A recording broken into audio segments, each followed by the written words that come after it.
মই আপোনালোকক স্বাগতম জনাইছো। দৰ্শকৰ আজি মই আপোনালোকৰ ওচৰলৈ অসমৰ লগতে দেশ বিদেশৰ বিভিন্ন ধৰণৰ খবৰ লৈ আহিছো। খবৰকেইটা খুবেই গুৰুত্বপূৰ্ণ, গতিকে ভিডিঅ'টো অলপো স্কিপ নকৰাকৈ শেষলৈ চাই যাব। নিতৌ এনে ধৰণৰ খবৰ পাই থাকিবলৈ আমাৰ চেনেলটো ছাবস্ক্ৰাইব কৰি ৰাখিব আৰু এটা কৰি লাইক কৰি আমাক উৎসাহিত কৰিব। আহক এতিয়া আমি ভিডিঅ'টো আৰম্ভ কৰোঁ। এই মুহূৰ্তৰ কেইটামান গুৰুত্বপূৰ্ণ খবৰ। আগন্তুক 15 দিনলৈ হ'ব প্ৰয়োজনতকৈ অধিক মাত্ৰাত বৰষুণ। 22খন জিলাত ৰেড, অৰেঞ্জ আৰু য়েল্লো এলাৰ্ট জাৰি কৰিছে বতৰ বিজ্ঞানে। ইতিমধ্যে তালিকা প্ৰকাশ কৰিছে IMDয়ে। নামনি অসমত ৰেড এলাৰ্ট জাৰি কৰিছে আৰু বাকী সকলো জিলাত য়েল্লো আৰু অৰেঞ্জ এলাৰ্ট জাৰি কৰিছে IMDয়ে। পলমকৈ হ'লেও বাৰিষা আহিল অসমলৈ। সমান্তৰালকৈ বৃদ্ধি পাইছে ধুমুহাৰ গতিবেগ। বজ্ৰপাতক লৈও দিয়া হৈছে ভয়ংকৰ এলাৰ্ট। কোকৰাঝাৰ আৰু বঙাইগাঁৱত ৰেড এলাৰ্ট জাৰি কৰিছে বতৰ বিজ্ঞানে। লগতে দৰং, নগাঁও, মৰিগাঁও, পশ্চিম কাৰ্বি আংলঙত অৰেঞ্জ এলাৰ্ট জাৰি কৰিছে বতৰ বিজ্ঞানে। আৰু লগতে কামৰূপ মেট্ৰ', শোণিতপুৰ, বিশ্বনাথ, কাছাৰ, ডিমা হাছাও, শিৱসাগৰ, ডিব্ৰুগড়, চৰাইদেউ, তিনিচুকীয়াত য়েল্লো এলাৰ্ট জাৰি কৰিছে বতৰ বিজ্ঞানে। এইবাৰ IMDৰ সমানেই এলাৰ্ট দিছে বৰঝাৰস্থিত বতৰ বিজ্ঞান কেন্দ্ৰই। ইয়াৰ পৰৱৰ্তী খবৰটি খুবেই গুৰুত্বপূৰ্ণ, এটা বিগ ব্ৰেকিং নিউজ।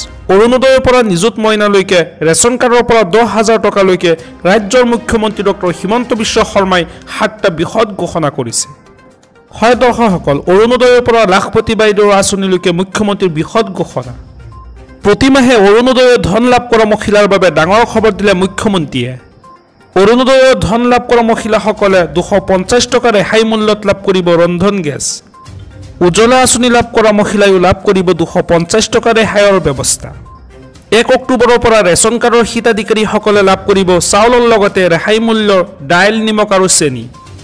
আগষ্ট মাহৰ 1 তাৰিখৰ পৰা সমষ্টিয়ে সভাপতি মহিলাসকলক প্ৰদান কৰা হ'ব 10,000 টকা। ছাত্ৰ ছাত্ৰীসকলৰ বাবে 6 আগষ্টৰ পৰা কলেজে আৰম্ভ কৰা হ'ব নিযুত মাইনা আঁচনিৰ আবেদন। একাদশ শ্ৰেণীত অধ্যয়নৰত ছাত্ৰীয়ে প্ৰতিমাহে লাভ কৰিব 1,000 টকা।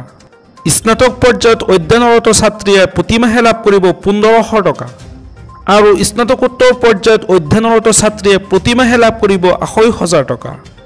এইবাৰ মেট্ৰিক দিবলগীয়া ছাত্ৰীসকলেও লাভ কৰিব 3 মাহৰ বাবে 300 টকাকৈ। এইদৰে আজি অৰুণোদয়ৰ পৰা লাখপতি বাইদেউৰ আঁচনিলৈকে মুখ্যমন্ত্ৰীয়ে আজি কেইবাটাও বৃহৎ ঘোষণা। ইয়াৰ পৰৱৰ্তী খবৰটি খুবেই গুৰুত্বপূৰ্ণ, এটা বিগ ব্ৰেকিং নিউজ। আপুনি ড্ৰাগছ, মদ, ভাং খায় নেকি? আপুনি জুৱা খেলে নেকি? তেনেহ'লে আপোনাৰ বাবে আহিছে ভাল খবৰ। ড্ৰাগছ, মদ, জুৱা, ভাং এৰিলেই পাব 10,000কৈ টকা আৰু লগতে 3 মাহলৈকে দিয়া হ'ব ফ্ৰী খাদ্য সামগ্ৰী। সমাজক ড্ৰাগছ মুক্ত কৰিবলৈ মুছলমান সংগঠনে ল'লে বৃহৎ পদক্ষেপ। ড্ৰাগছ মুক্ত সমাজ গঢ়ি দিবলৈ 1 লগ হ'ল মুছলমান দল সংগঠন। নগাঁও জিলাৰ বলিকটীয়াত বৃহৎ নাগৰিক সভাৰ আয়োজন।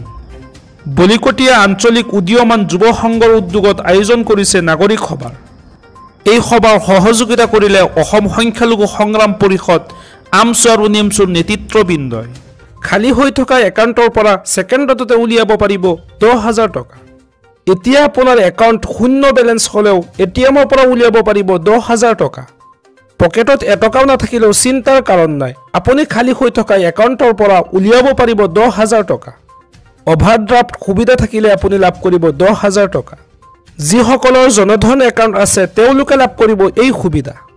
খালী একাউণ্টৰ পৰা ধন উলিয়াবলৈ আপুনি বেংকলৈ যোৱাৰ কোনো প্ৰয়োজন নাই। যিকোনো ATMৰ পৰা ছেকেণ্ডতে উলিয়াব পাৰিব 10,000 টকা। অভাৰড্ৰাফ্ট সুবিধা ল'বলৈ আপুনি প্ৰথমে বেংকত ধন জমা নথলেও হ'ব। জনধন একাউণ্ট থকা লোকৰ ধন শূন্য হৈ থাকিলেও লাভ কৰিব এই সুবিধা। পিছত আপুনি এই ধনৰাশি সুদসহ ঘূৰাই দিব লাগিব বেংকত।